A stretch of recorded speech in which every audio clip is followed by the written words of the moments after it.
आपके मुद्दे में बात मध्य प्रदेश की, जहां पर शराब पर सियासत अब शबाब पर है। मुरैना कांड के बाद मध्य प्रदेश में जहर के कारोबार यानी कि नकली शराब के धंधे को लेकर खूब शोर शराबा हो रहा है। कांग्रेस तो हमलावर है ही, लेकिन अब मध्य प्रदेश की पूर्व मुख्यमंत्री बीजेपी की बड़ी नेता उमा भारती ने भी शराब बंदी की मांग कर दी है। उधर गृह मंत्री की माने तो नकली शराब के कारोबार पर नकेल कसने के लिए नई दुकानें खोलनी जरूरी हैं। मुख्यमंत्री कह रहे हैं उन्होंने 10 सालों तक कोई नई दुकान नहीं खोली थी। चर्चा आज इसी मसले पर कि नकली शराब से क्या असली शराब ही बचा पाएगी, नई दुकानों से क्या मध्य प्रदेश में जहर का यह कारोबार थम जाएगा, आखिर नकली शराब के धंधे पर आखिरी और कड़ा प्रहार कब होगा। सत्ता और विपक्ष में रहते हुए आखिर शराब पर जो नेताओं के सुर क्यों बदलते हैं, आखिर पूर्ण शराबबंदी को लेकर सरकारें चुप क्यों रहती हैं। तमाम सवालों के जवाब तलाशने की कोशिश होगी खास मेहमानों के साथ, लेकिन पहले ये रिपोर्ट। मुरैना शराब कांड के बाद से मध्य प्रदेश में शराब पर सियासी शोर बढ़ता जा रहा है। हालांकि ये बात और है कि इस शोरगुल में शराबबंदी की बात कोई नहीं कर रहा, और करे भी कैसे जब खुद गृह मंत्री ही नई शराब दुकानें खुलने की वकालत कर रहे हैं। हम नहीं चाहते कि कोई के भी इस तरह के घातक शराब आए, इसलिए ये सुझाव मैंने कल बैठक में दिया था, आप सबके सामने भी रहा। मैं अभी भी इसी पक्ष का हूं कि शराब की दुकानें बढ़नी चाहिए और ज्यादा दूरी पर नहीं होना चाहिए। इधर गृह मंत्री ने नई शराब दुकानें खुलने की हिमायत की तो उधर सीएम ने खुद अपने ही बयान से इसकी हवा निकाल दी। मैंने ही फैसला किया था, ये 10 साल तक कोई नई शराब की दुकान नहीं खोली, कई दुकानें बंद कर दी थी।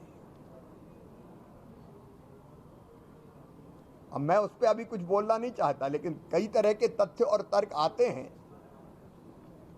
उन सब पर विचार करके प्रदेश की जनता के हित में ही कोई फैसला करें। उधर शराब पर जब मुख्यमंत्री और गृह मंत्री के दो अलग अलग बयान सामने आए तो अटकलें लगने लग गई कि गृह मंत्री नरोत्तम मिश्रा और सीएम शिवराज के बीच सब कुछ ठीक नहीं चल रहा। हालांकि अटकलों को और हवा मिलती उससे पहले खुद ही गृह मंत्री नरोत्तम मिश्रा ने इस पर सफाई दे डाली। कोई मतभेद नहीं हमारे मुख्यमंत्री के, मैंने अपनी बात कही है। मैंने कहा है कि ये अमानक और अवैध बिना डिग्री की शराब जो आती है वहीं आती है जहां पर ठेके की व्यवस्था नहीं होती है, जहां पर डिग्री नापी हुई शराब बेचना चाहिए वो नहीं मिलती है, तब लोग इस दिशा में बढ़ते हैं। अथवा हमारे बॉर्डर के जो जिले हैं वहां बगल के प्रदेशों के जिले से शराब आती है, इसलिए शराब की दुकानें नई खुलनी चाहिए। लेकिन निर्णय तो मुख्यमंत्री जी को लेना है, मैं सिर्फ अपनी बात कह सकता हूं, कह रहा हूं। बहरहाल सियासी बयानों के लबोलुआब से ये बात अब तक साफ नहीं हो पा रही है कि आखिर मुरैना कांड से सबक क्या सीखा गया, बल्कि मध्य प्रदेश में बजाय ठोस योजना के अब पड़ोसी राज्यों से तुलना कर अपनी पीठ थपथपाई जा रही है। महाराष्ट्र में 21, यहाँ पे 4, यूपी में, राजस्थान में 17, हमारे यहाँ 4, यूपी में 12, हमारे यहाँ 4, प्रति लाख आबादी बता रहा हूँ। यूपी में 12 दुकानें प्रति लाख आबादी पे है, हमारे यहाँ कुल 4। महाराष्ट्र में 21 है प्रति लाख पे, हमारे यहाँ 4। मंत्री जी के आंकड़ों से असहमति नहीं, लेकिन अब मंत्री जी से ये कौन पूछे कि ये आंकड़े क्या वो मुरैना शराब कांड के पीड़ित परिवारों को सुना सकते हैं। बहरहाल शराब पर जारी सियासत में अब पूर्व केंद्रीय मंत्री और मध्य प्रदेश की पूर्व मुख्यमंत्री उमा भारती की भी एंट्री हो गई है। उमा भारती ने एक के बाद एक 8 ट्वीट करते हुए बीजेपी शासित राज्यों में शराबबंदी की मांग कर डाली। इतना ही नहीं, इसके लिए उमा भारती ने बीजेपी अध्यक्ष जेपी नड्डा से अपील भी की है। बहरहाल मध्य प्रदेश में शराब पर बढ़ते शोर के बीच अब आबकारी मंत्री आबकारी नीति में बदलाव के संकेत दे रहे हैं। माननीय मुख्यमंत्री जी ने जो कहा है वो सही कहा है कि अभी आबकारी नीति पर विचार विमर्श चल रहा है, मंथन चल रहा है, अभी कोई नीति फाइनल नहीं हुई है। शराब की दुकान बढ़ाना है या नहीं बढ़ाना है, इस पर अभी विचार नहीं हुआ है। ये सारी अटकलें आ रही है जो भी बात हो रही। मुरैना शराब कांड को 10 दिन से ज्यादा हो चुके हैं, लेकिन नीतिगत तौर पर शराब को लेकर अब तक कोई बड़ा फैसला नहीं आया है। बहरहाल उज्जैन कांड से तो सबक सीखा नहीं गया, लेकिन अब मुरैना जैसी घटना फिर और कहीं ना हो, इसके लिए जल्द से जल्द बयानबाजी से इतर ठोस कदम उठाए जाने की जरूरत है। Team news state. और इस अहम मुद्दे पर बात करने के लिए तमाम खास लोग हमारे साथ जुड़ गए। वरिष्ठ पत्रकार डॉक्टर सत्यप्रकाश शर्मा जी हमारे साथ मौजूद हैं, retired IAS officer, former secretary doctor PK Agarwal साहब भी हमारे साथ जुड़ गए। बहुत स्वागत है आप दोनों लोगों का। पॉलिटिकल गेस्ट में हमारे साथ बीजेपी की तरफ से दुर्गेश केसवानी जी हैं और कांग्रेस की तरफ से अजय सिंह यादव जी। बहुत स्वागत है आप दोनों लोगों का भी। शुरुआत केसवानी जी आप ही से, आखिर 10 दिन से ज्यादा हो गए, सरकार यही नहीं तय कर पा रही है कि आखिर कैसे निपटेंगे शराब माफियाओं से, कैसे मध्य प्रदेश में ये अवैध शराब का जो जहर है वो लोगों की जान लेना बंद करेगा। क्या उम्मीद करे मध्य प्रदेश की जनता?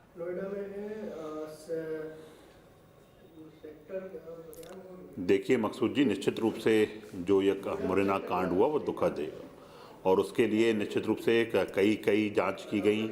हमारे यहाँ से एक जांच दल जिसमें एसीएस खुद मौजूद थे, उसमें वो उन्होंने थाने का मुआयना, मौके का मुआयना, हर चीज़ें की और जो तथ्य थे उन तथ्यों से निकलकर जो बातें सामने आई वो माननीय मुख्यमंत्री जी के समक्ष, माननीय गृह मंत्री जी के समक्ष, माननीय आबकारी मंत्री के समक्ष उन सब तथ्यों को रखा गया। ये तो हो गया जो आपने प्रश्न किया।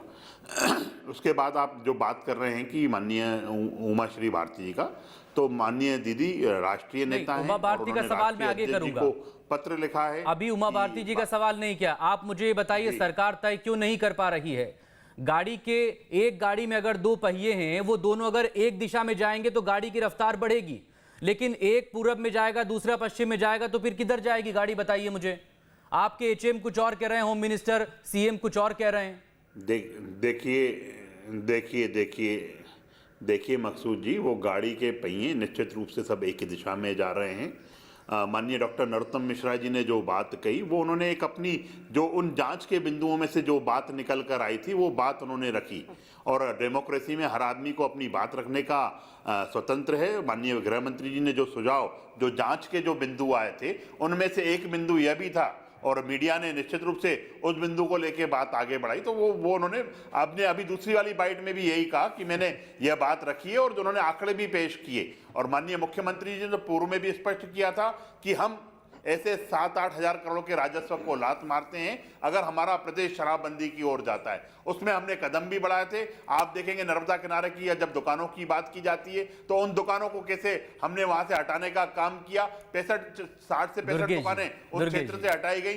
जो दुकानें हाईवे अभी तक मुझे अपने सवाल का जवाब नहीं मिल पाया। दुर्गेश करने का भी हमने काम किया। हमने सवाल तो ये हो रहा है ना कि गृह मंत्री तो अपने बयान पर कायम है ना अभी भी। मुख्यमंत्री भले ही कोई फैसला ना ले रहे हों, लेकिन गृह मंत्री तो अभी भी उसी पर कायम है ना। तो क्या नई शराब दुकानें खोल देंगे तो अवैध शराब का कारोबार बंद हो जाएगा, लोगों की मौतें होनी बंद हो जाएंगी? देखिए मकसूद जी, जो अमानक शराब की जो बात हो रही है कि कैसे पास वाले प्रदेशों से वो अंदर एंट्री करती है शराब, वो कैसे वो लोग वहाँ के जो स्मगलर्स हैं, ये जो शराब का कारोबार करते हैं, वो कैसे माल को अंदर लेके आते हैं, कहीं ना कहीं हम उस चीज को रोकने का प्रयास कर रहे हैं। उस रोकने के प्रयास के लिए जो जांच के बिंदु निकल आए थे उस पर गृह मंत्री जी ने अपनी बात स्पष्ट की। माननीय मुख्यमंत्री जी का भी निश्चित रूप से जो बयान आया वो भी स्पष्ट रूप से बता रहे हैं कि हम शराबबंदी की ओर अग्रसर, उनकी जो मंशा है वो शराबबंदी की ओर है और वो शराबबंदी कैसे मध्य प्रदेश में हो, तो नई दुकानें खोलने से शराबबंदी हो जाएगी। जो है सभी एक ही दिशा में चल रही है। नई शराब दुकानें खोलने से शराबबंदी बंद हो जाएगी या बढ़ जाएगी? देयर इज सम कंफ्यूजन, कोई तो कंफ्यूजन है मकसूद जी, सरकार में भी है और नीतियों में भी है। देयर इज नथिंग कंफ्यूजन, कोई कंफ्यूजन नहीं है उस बात में, कहीं से लेकर कहीं कोई कंफ्यूजन नहीं है। वो जो जांच के बिंदु निकल के आए थे उन जांच के बिंदु के आधार पे मीडिया ने जब माननीय गृह मंत्री जी से बात की तो उन्होंने सब पक्ष रखा, उसमें से एक बिंदु यह भी था। और निश्चित रूप से अगर अमानक गृह मंत्री जी को क्यों कहना पड़ा कि उनके सीएम से कोई मतभेद नहीं है? क्या वाकई में ऐसा कुछ था क्या जो सफाई देनी पड़ गई? देखिए, ये मीडिया में कयास लगाए जाते हैं जिनका एक, क्योंकि वो मीडिया फ्रेंडली हैं, जनता के जब भी मीडिया उनसे जब भी कोई प्रश्न करता है तो वो बेबाक रूप से अपनी टिप्पणी बताते हैं। जब मीडिया के सामने से ये प्रश्न आया तो उन्होंने कहा हमारा न तो कोई मनभेद है न मतभेद है, हम तो जो हमारा संगठन, जो हमारी सरकार एक दिशा में मध्य प्रदेश का विकास हो, हम उस दिशा में अग्रसर होना चाहते हैं। लेकिन कैसे होगा जब दोनों अलग अलग दिशा में जाएंगे, या फिर एक अपनी जगह खड़ा रहेगा, दूसरा आगे बढ़ने की कोशिश करेगा, तो दबाव तो बढ़ेगा ना। अजय सिंह यादव, मध्य प्रदेश में क्या हो रहा है? देखिए, क्या ना कोई नीतियां स्पष्ट नजर आ रही हैं, ना नियत नजर आ रही है? मुख्यमंत्री जी का है, क्या हो रहा है मध्य प्रदेश में, बताइए अजय सिंह यादव। देखिए मकसूद जी, आज में शराब माफिया दिन प्रतिदिन अपने पैर फैलाता जा रहा है। एक हफ्ते में 80 लोगों की मौत हुई है नकली शराब की वजह से। उसके बाद मध्य प्रदेश में भाजपा के नेता अपनी राजनीतिक प्रतिस्पर्धा में लगे हुए हैं, जो किसी भी तरह से गंभीर नहीं है। आपने अभी तक ये नहीं बताया कि आबकारी का फोर्स क्यों नहीं बढ़ाया गया, क्या टास्क फोर्स बनाई जाएगी, कैसे नकली माफिया को रोका जाएगा, लेकिन आप राजनीतिक जुमलेबाजी करने में लग गए। नरोत्तम मिश्रा जी, जो कि सरकार के प्रवक्ता हैं, अपने ही विभाग नहीं सभी विभागों के लिए सरकार का पक्ष रख, स्वास्थ्य विभाग हो, चाहे धार्मिक बिल हो, चाहे कोई भी मामले हो, तो ये माना जाता है कि सरकार की राय है। तो नरोत्तम मिश्रा जी ने जब कहा कि शराब की दुकानें बढ़ाई जाना चाहिए, और आज दोबारा अपनी राय पे कायम है, और उन्होंने उसके पीछे तर्क भी दिए कि मध्य प्रदेश में कितनी शराब की दुकानों की कमी है, यूपी महाराष्ट्र में कितने इजीली अवेलेबल है, मध्य प्रदेश में भी होना चाहिए। उन्होंने बड़ी मजबूत तर्क भी दिए उस बात के लिए। उसके बाद मुख्यमंत्री शिवराज सिंह चौहान जी सिरे से नकार देते हैं कि नरोत्तम मिश्रा जी की बात से मैं सहमत नहीं हूं और मध्य प्रदेश में शराब दुकानें नहीं खोली जाएंगी। तीसरी तरफ पूर्व मुख्यमंत्री उमा भारती, लेकिन आपकी जब सरकार थी अजय जी, जब आपकी सरकार थी, मैं कंप्लीट कर लूं, अब कर लीजिएगा ना, अभी है टाइम, और बात करेंगे आपसे, लेकिन आप इसका भी जवाब दे दीजिए ना। अब चूंकि बात निकल गई है, तो कमलनाथ जी भी तो उप दुकानें खोलने की बात कर रहे थे ना, तो वो क्या था? आप जब सरकार में होते हैं तब आप नीति अलग बनाते हैं, आपकी नीयत अलग होती है। आप विपक्ष में आते हैं तो आप कहते हैं कि शराब बंदी कर दीजिए, दुकानों को बंद कर दीजिए। देखिए मकसूद जी, मध्य प्रदेश में हमारी सरकार द्वारा दुकान खोली गई और ना किसी तरह की शराब की दुकानें बढ़ाई गई। ये भारतीय जनता पार्टी की सरकार है जो शराब को अपने लिए एक धन कमाने का साधन मानती है।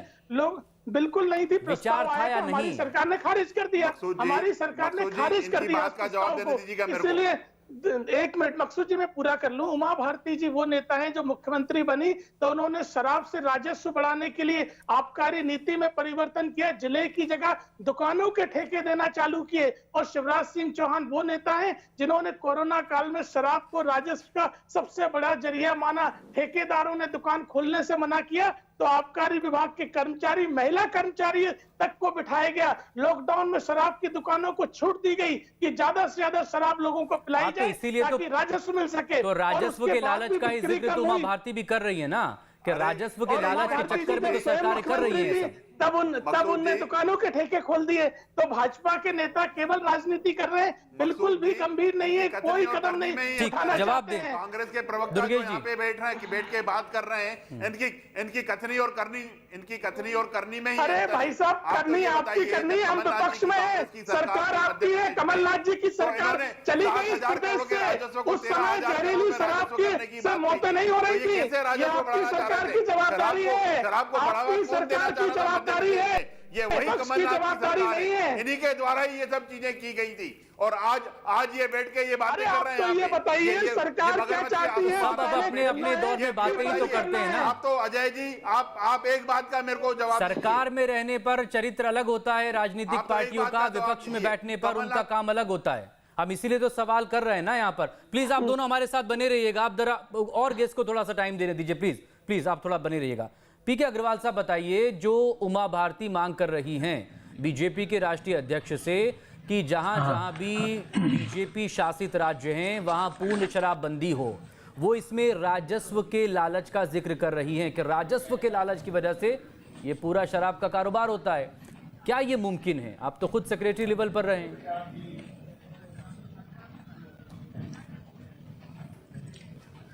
देखिए, ये मुमकिन नहीं होता है क्योंकि जीएसटी होने के बाद ये आबकारी जो टैक्स है वो राज्य का एक प्रमुख टैक्स होता है, वो उसके अलावा जीएसटी के अलावा। तो वैसे शराबबंदी होना चाहिए जब राज्य समृद्ध हो जाए गुजरात जैसा और भी उसके स्रोत हो जाए इनकम के। लेकिन जब ना हो तो मैं सोचता हूँ शराबबंदी अच्छी चीज है, बिहार ने भी कर दिया, तो धीरे धीरे उस तरफ बढ़ना चाहिए। लेकिन इस समय जो परिस्थिति है, मैं नहीं सोचता हूँ कि और राज्य आगे आएंगे। कोरोना से राज्य की काफी हानि हुई है, क्या नहीं, लेकिन जो मुमकिन है अग्रवाल साहब? लेकिन मैं कहना चाहूँ, गुजरात का हाल भी छिपा नहीं है किसी से, बिहार का हाल भी छिपा नहीं किसी से, राजस्व का मसला। जब शराब की दुकानें होते हुए अवैध शराब का कारोबार हो रहा है, तो जब बंद आप कर देंगे उसको लीगल, तो इलीगल ट्रेडिंग तो बढ़ेगी ना उसकी।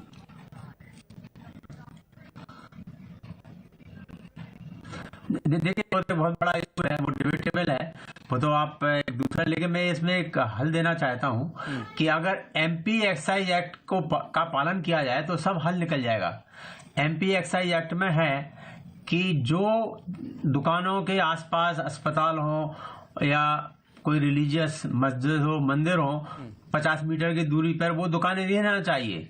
तो इसका पूरा विश्लेषण करना चाहिए, कलेक्टर से रिपोर्ट मांगना चाहिए कि उस जिले में कितनी मैक्सिमम दुकानें हो सकती हैं, मिनिमम दुकान होना चाहिए।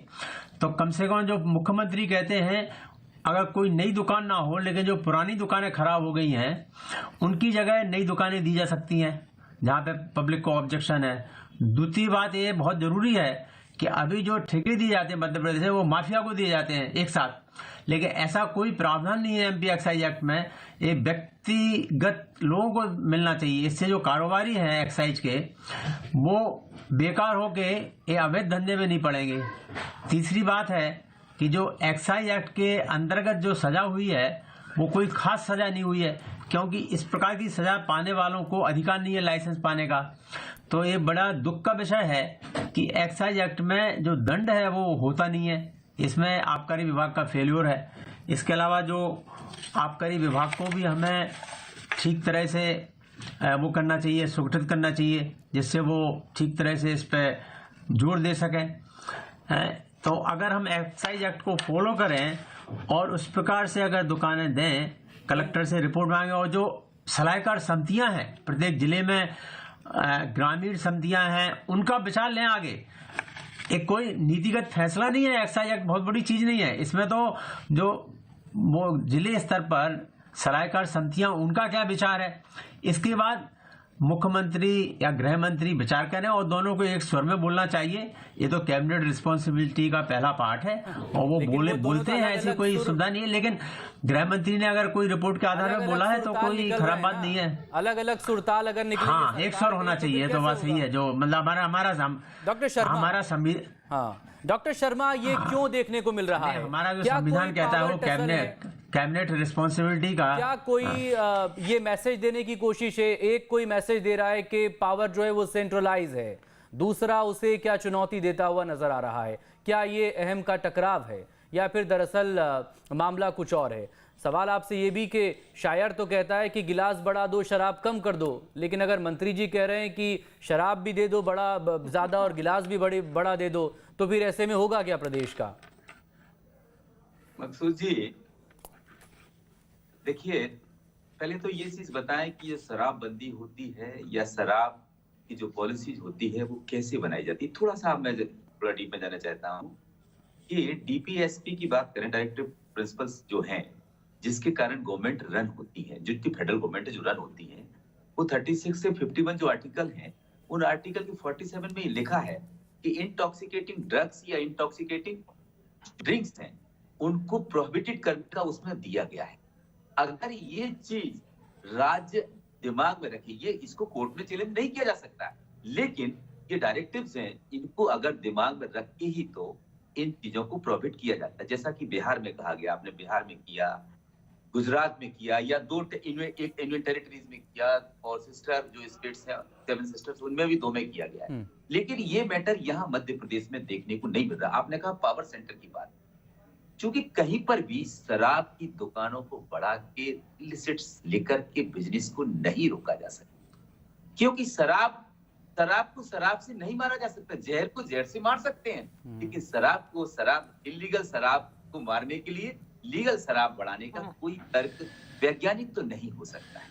रही सही बात मुख्यमंत्री जी जो कह रहे हैं, वो आज नहीं कह रहे हैं, ये बात बिल्कुल फैक्ट है। वो लगभग 10 साल से इस चीज के बिल्कुल रिजिड है कि उन्होंने कोई भी शराब की दुकान नहीं बढ़ाई है। कांग्रेस के जब तिलूर था उस समय में जब उन्होंने तब आउटलेट बढ़ाने की बात कही थी, तो मुख्यमंत्री जी ने ये कहा था, क्या कमलनाथ जी मध्य प्रदेश को मदिरा प्रदेश बनाना चाहते हैं? रही सही बात गृह मंत्री जी की, कि गृह मंत्री जी अपना दूसरा आर्गुमेंट देते हैं कि हम अगर शराब की दुकानों को या उप दुकानों को बढ़ा देंगे तो इलिसिट लिकर के जो सेल है वो रुक जाएगा। ये ऐसा नहीं, इसके और भी दूसरे तरीके हैं। आप ये चीज समझें कि जो इलिसिट लिकर है उसकी तरफ लोग क्यों होते हैं? क्योंकि वो सस्ता होता है, बहुत सस्ता होता है जो लीगल शराब की अपेक्षा। तो अगर हम ये जिस पर टैक्सेशन है उसको कम करें और जो नेक्सस है पुलिस का और एक्साइज का, उस नेक्सस को ब्रेक करने का काम करें।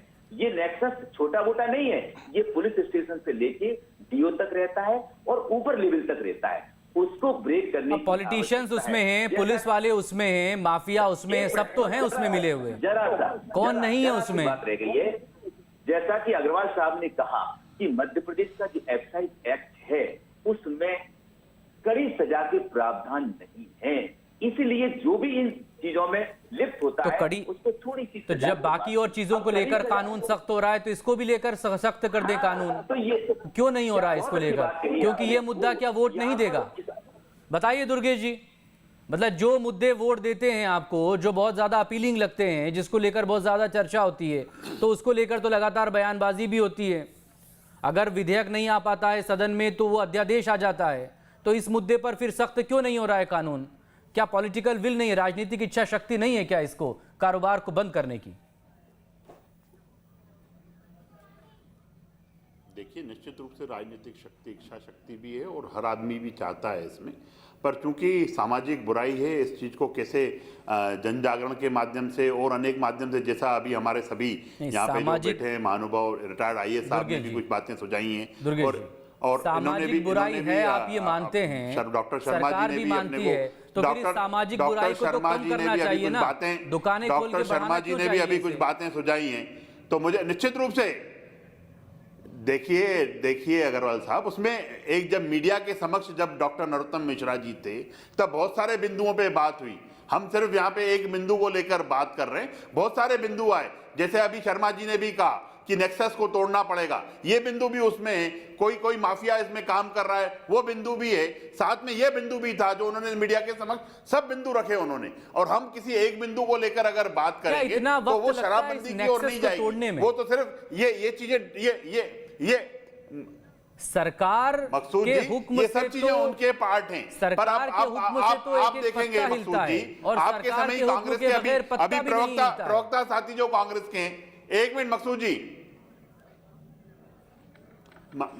जी हमारे प्रवक्ता साथी भी आपके चैनल पे बैठकर अभी बयानबाजी कर रहे थे, ये बता रहे थे कि सबके डिफरेंसेस हैं उन चीजों में। तो भैया, ये श्री शिवराज सिंह चौहान जी की सरकार है जिसमें निश्चित रूप से प्रत्येक छोटे से छोटे कार्यकर्ता की बात भी सुनी जाती है, विधायक की भी बात सुनी जाती है, नेताओं की बात भी सुनी जाती है, मंत्री की भी बात भी सुनी जाती है। उसी तारतम्य में डॉक्टर नरोत्तम मिश्रा जी ने अपनी बात रखी और निश्चित रूप से उन्होंने यह भी कहा कि पूरा अधिकार माननीय शिवराज जी का है, कैबिनेट का अधिकार है जो कैबिनेट लेके आएगी। और ये कमलनाथ सरकार नहीं है जिसमें विधायकों को बोला जाता है चलो हो गया और सब चीजें करके इतनी सरकार होती है, आम आदमी होता है, बजाहिर के लोकतंत्र है, डेमोक्रेसी है, लेकिन फैसले बहुत स्पष्ट और बहुत साफ होने चाहिए। आप इस तरह की बयानबाजी क्या उन तमाम माफियाओं के लिए ब्रीथिंग स्पेस नहीं है? मीडिया जब सांस लेने का मौका नहीं दे रहे हैं क्या उन्हें? 10 दिन से ज्यादा गुजर गए, 10 दिन से ज्यादा गुजर गए, एक क्लियर मैसेज जाना चाहिए था कि बस बहुत हो चुका, अब बंद होना चाहिए ये अवैध शराब का कारोबार, लेकिन वो क्लियर मैसेज ही तो नहीं है। अजय सिंह यादव, देखिए निश्चित रूप से वो क्लियर मैसेज मकसूद जी हमारी पुलिस ने की है। आप देखेंगे पूरे प्रदेश भर में उस नेक्सस को ध्वस्त करने का काम किया है तो हमारी सरकार ने किया है। आप देखेंगे कि अभी राजगढ़ में कितनी कच्ची शराब पकड़ी गई। दुर्गेश जी थोड़ा संदेश लीजिए, दुर्गेश जी थोड़ा सा आपकी नाक के नीचे दुर्गेश जी कुचलने का काम कर रही है। ग्वालियर चंबल में कोई आज से थोड़ी चल रहा है ये कारोबार, सरकारें बदलती रही हैं, मतलब पूरी की पूरी मशीन लेकर वहां पर एक माफिया पहुंच जाता है शराब की पैकिंग करने के लिए, जैसे उसने वहां पर फैक्ट्री खोल ली हो। आप कह रहे हैं कि आप लगाम लगा रहे हैं, क्या मजाक बना रखा है क्या? मकसूद जी, शिवपुरी में भारतीय जनता पार्टी की महिला नेत्री के घर में शराब मिली, एक कार्रवाई की जा रही है मध्य प्रदेश में, जैसे कब हो रही है कार्रवाई? शिवपुरी में आपकी मंडल अध्यक्ष के घर में अवैध शराब का जखीरा पकड़ा गया, जो ये कार्रवाई कर रहे हैं, भवन जमीन दोस्त किए जाएंगे, जो ये कांग्रेस के साथी बैठे हैं, दिखावा कर रहे हैं, दिखावे के लिए ही कर दीजिए, कम से कम कुछ तो कीजिए। दुर्गेश जी दिखावा कर रहे हैं, आपके नेता राजनीति कर रहे हैं। नरोत्तम मिश्रा जी को कहां से रिपोर्ट मिल गई? आप दिखावा कर रहे हो, आप मगरमच्छ के आंसू बहा रहे हो। आप तो ये चाहते थे कि 7,000 करोड़ का राजस्व से 13,000 करोड़ दिया जाए, ये कैसे होता मेरे मित्र? आप बताइए, आप प्रदेश की जनता को बताइए कि आप शराबबंदी क्या चाहते थे? और उमा भारती जी जब शराबबंदी की बात करती हैं तो जेपी नड्डा से क्यों करती हैं, शिवराज सिंह चौहान से क्यों नहीं करती हैं? जबकि शराब राज्य का मुद्दा है, इसका केंद्र से कोई लेना देना नहीं है। आपके नेता लाशों पर राजनीति कर रहे हैं, लाशों पर राजनीति कर रहे हैं आपके नेता। ये शर्मनाक है। मध्य प्रदेश में शराब माफिया से सैकड़ों लोगों की मौत हो रही है। आपके नेता राजनीति कर रहे हैं, आपके नेता एक दूसरे से आगे निकलने की होड़ में लगे हुए हैं। कमलनाथ जी हमें जवाब दें, वो कैसे 7,000 करोड़? सरकार ही एक जवाब नहीं दे रही है। आप कहां पहले की सरकार से सवाल कर रहे हैं? सरकार आपकी है, जिम्मेदारी आपकी है, भाग नहीं सकते। सवाल तो यही है ना कि जब जो पार्टी सरकार में होती है उसकी नियत और नीति दोनों बदल जाती है, चाहे वो शराब का मुद्दा हो या फिर महिला सुरक्षा का मुद्दा हो। ये पूरा नया साल जो है वो एक कहर बनकर टूट रहा है, चाहे वो शराब का मसला रहा हो या फिर रेप का मसला रहा हो। बहुत शुक्रिया, आप लोगों का ज्यादा वक्त नहीं दे पाएंगे, आगे आपसे फिर जरूर इस पर बात होगी। लेकिन प्लीज कम से कम दुर्गेश जी इतना तो तय कीजिए कि सरकार का स्टैंड बहुत साफ और क्लियर हो, ताकि मैसेज बहुत साफ पहुंचे माफियाओं पर कि अब बहुत हो चुका, अब उन्हें अपना ये अवैध कारोबार समेटना पड़ेगा।